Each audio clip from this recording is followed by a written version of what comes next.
皆さんこんにちは、アンリです。今日は AI 半導体をめぐる冷戦停戦シグナルとセレブラスの急騰を AI に詳しくない方にもわかるようにお伝えします。2026年5月14日、AI チップ専業のセレブラスシステムズがナスダックに上場し、初日でほぼ倍の上昇。時価総額が一気におよそ1000億ドル、日本円で15兆円規模まで膨らみました。同じ日、NVIDIA の時価総額が世界で初めて5兆5000億ドル、日本円で810兆円を突破し、銀という資産を抜いて世界2位になっています。さらに、米国はアリババやバイトダンスなど中国の大手10社に対する H200 の購入を承認。アンソロピックはビル・ゲイツ財団と2億ドル規模の提携を発表し、デミス・ハサビス氏のアイソモーフィックラボは21億ドルを追加調達しました。AI 半導体規制創薬インフラが同じ48時間に一斉に動いた歴史的な一日を整理していきます。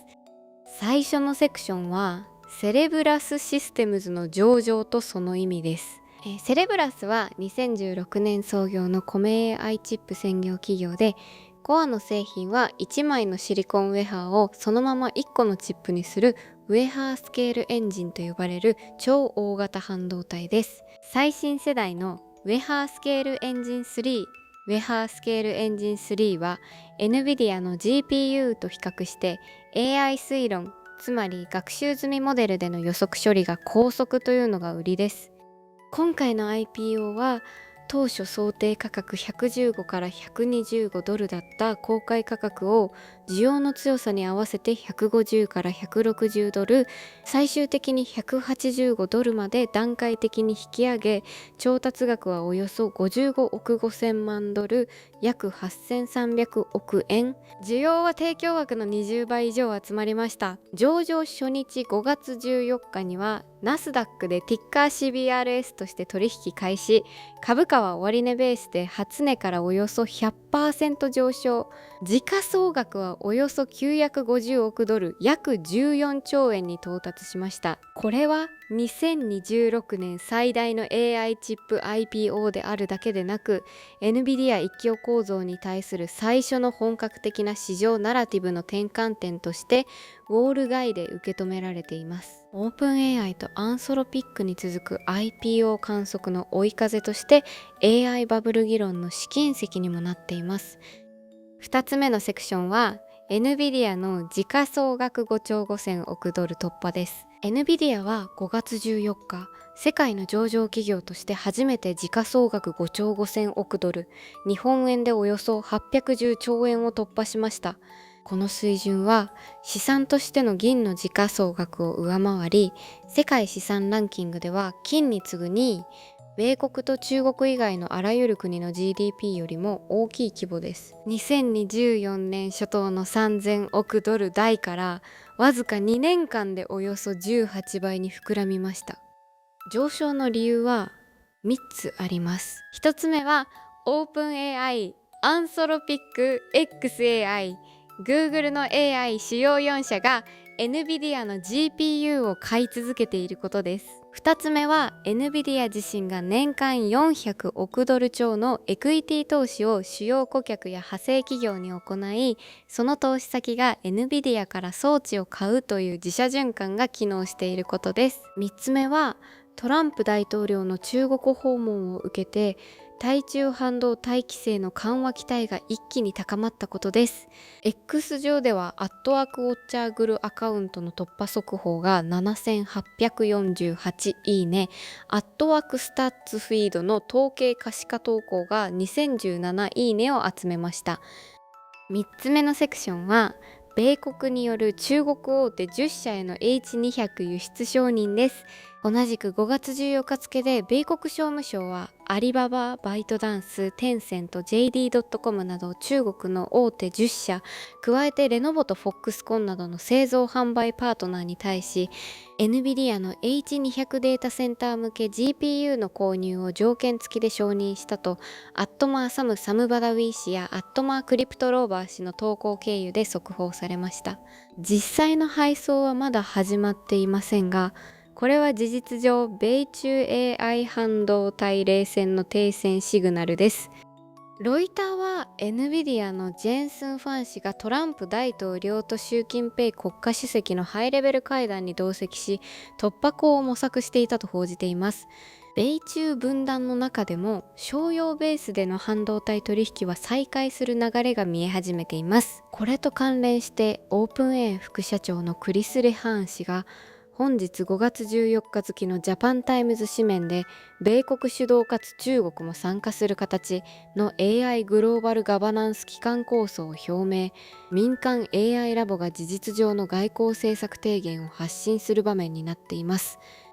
4つ目のセクションはアンソロピックとビル・ゲイツ財団の2億ドル提携、そしてアイソモーフィックラボの21億ドル調達です。アンソロピックは5月14日、ビル&メリンダ・ゲイツ財団かビル&メリンダ・ゲイツ財団と合計2億ドル規模のパートナーシップを発表しました。中身はグラント、つまり研究助成金とクロードの API クレジット、そして開発支援の組み合わせです。対象領域はグローバルヘルス、教育、農業、経済的モビリティの4分野で低中所得国での AI 応用を加速します。アットアンソロピック AI 公式投稿には1885いいねがついています。同じ日、Google ディープマインド傘下の AI 創薬企業アイソモーフィックラボが21億ドル、約3150億円の追加調達をデミス・ハサビス氏自らが X で発表しました。アットデミス・ハサビス投稿は15,744いいね、140万回閲覧で AI for Science、つまり AI で疾病治療と健康を再定義するという長期路線が引き続き巨額の資金を吸い込んでいることを示しています。アンソロピックはビッグテック向けと公益向けの両輪を回し、 Google ディープマインドは創薬という人類に直接聞く AI で巨額投資の説得力を補強する構図です。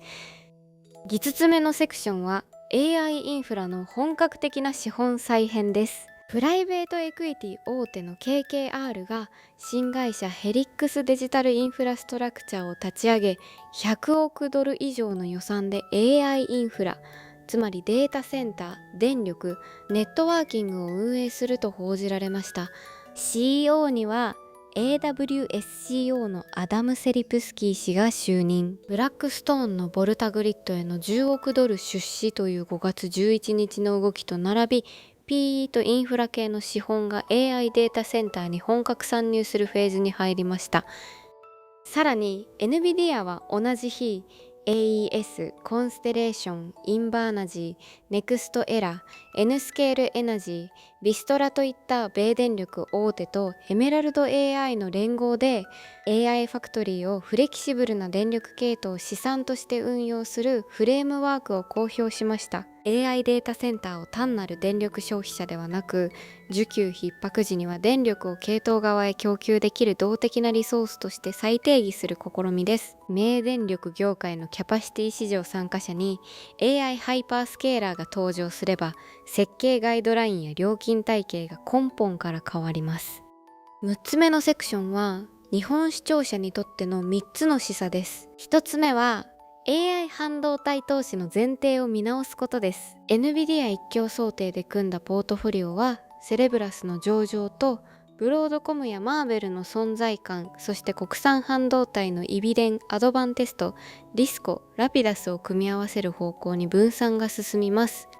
2つ目は AI 創薬での国内競争を点検することです。武田薬品、第一三共、アステラス製薬がアイソモーフィックラボに追随できる AI 創薬パイプラインを持っているか、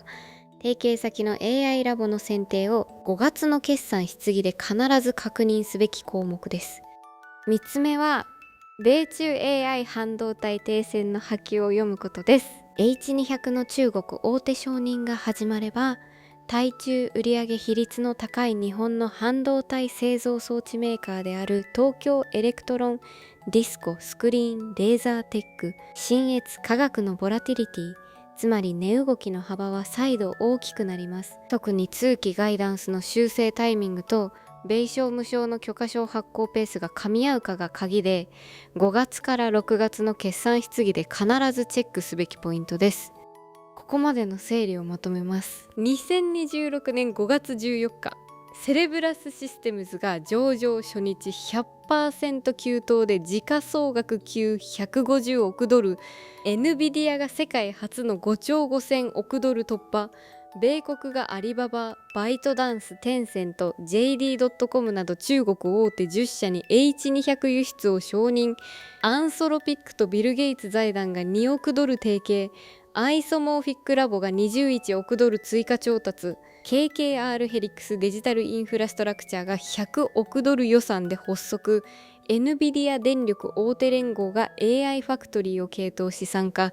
これらが同じ48時間に一斉に動きました。NVIDIA 一強構造に対する IPO 第二勢力の台頭と、米中半導体冷戦の停戦シグナル、そして AI フォーサイエンスとインフラ資本の本格再編が同日同時に進んだ歴史的な一日です。今日のニュースでこれは気になると思ったトピックがあれば、ぜひコメント欄で教えてください。皆さんの関心が高いテーマは次の動画で深掘りしていきます。チャンネル登録と通知ベルをオンにしていただければ、毎日の AI ニュースを見逃さずチェックできますよ。それではまた次の動画で